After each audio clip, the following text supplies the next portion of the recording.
Again, as I said this week, you want to feel like you're in control. You want to feel like you're in a dominant position.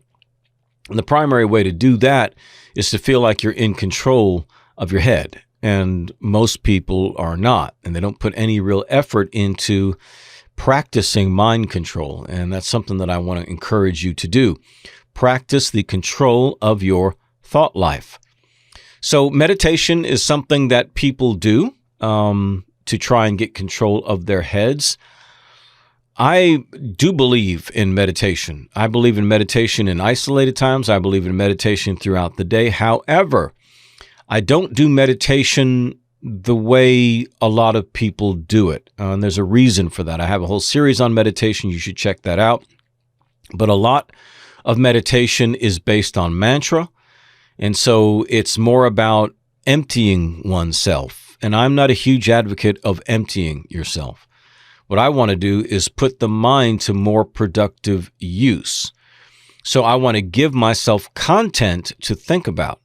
And for me, the very basic way that I would recommend that someone meditates, with the goal being to be able to control their thoughts throughout the day, is to have a controlled monologue conversation in their mind for a designated period of time.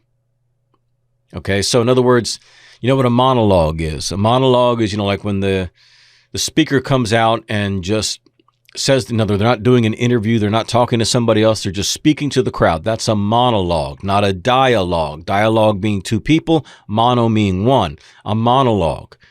So if you had a monologue, a positive, self-affirming conversation in your head, not with your mouth, by yourself for a designated period of time, that's one of the best forms of meditation because it's practicing thought control.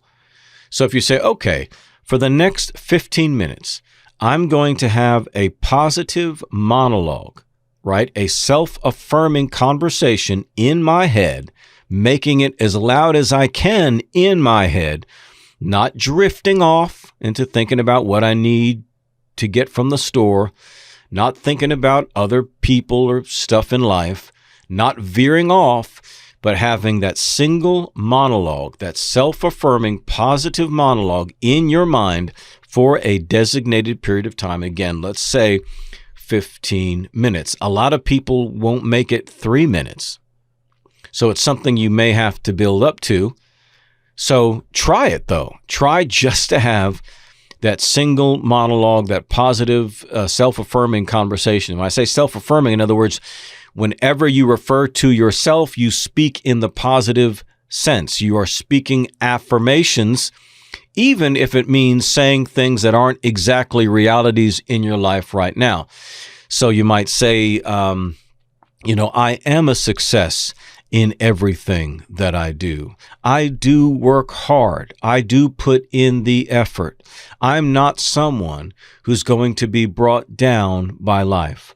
I'm going to look higher than my circumstances. I'm going to find the greater purpose and vision that I serve because that's the kind of person that I am. I believe in me. I believe I have a purpose. I believe there is a direction for me. And even if I don't know exactly what it is, I continue to move forward with confidence and faith, knowing that it's going to present itself as I give myself to my gifts, talents, and abilities. I have a purpose to be here. I have an influence that I can bring to this world. I will leave the world better than when I found it. I am not purposeless. I am not meaningless. I am not insignificant. I can be the very best person that I can be, and I can dominate my thoughts. I can control my emotions. I can control what I eat. Each and every day, I grow stronger in my self-discipline. I grow stronger in my self-confidence. Just like that.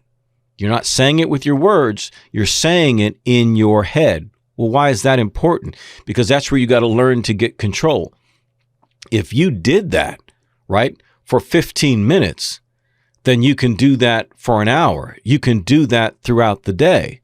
And if that's the kind of monologue, the conversation that's going on in your head, don't you think that's going to change the way that you feel on a regular basis? See, here's what people miss, is that they don't take steps like this until the crisis happens. Then they start with the meditation and the praying and all of that stuff. When the crisis happens, they weren't doing it beforehand. I want you to do it beforehand. I want you to make these a regular discipline, something you do daily, a regular part of your life, a regular part of your routine to help make you a stronger person. Again, it's like eating right and going to the gym on a regular basis, right? You're less likely to get sick. You're going to be in much better physical condition. You're going to feel better. Everything's going to be better because you kept it up. And then when something arises, you're prepared for it because you've been physically active and you've been eating right. But you don't want to just walk in and, again, get a bad report from the doctor because he says you've got cancer, you've got this or that. Now you're going to get your diet together. No, you get it together ahead of time. It's a part of being comprehensive in our personal development. Same thing here. You want to be positive and proactive in your mental and emotional state. So again, as I've said in other series, the emotions are going to follow whatever your consistent thoughts are. So you want to be able to control monologues because you have a monologue all day, every day anyway, right? It's already there. You're going to continue to worry and get yourself angry, get yourself worked up and stressed out, feel down. You're going to do that anyway without any help. What we want to do is control that conversation, control the content with positive, self-affirming conversations that continue to build you up and war against any notion or temptation to be down. Can you dig that? I hope you can.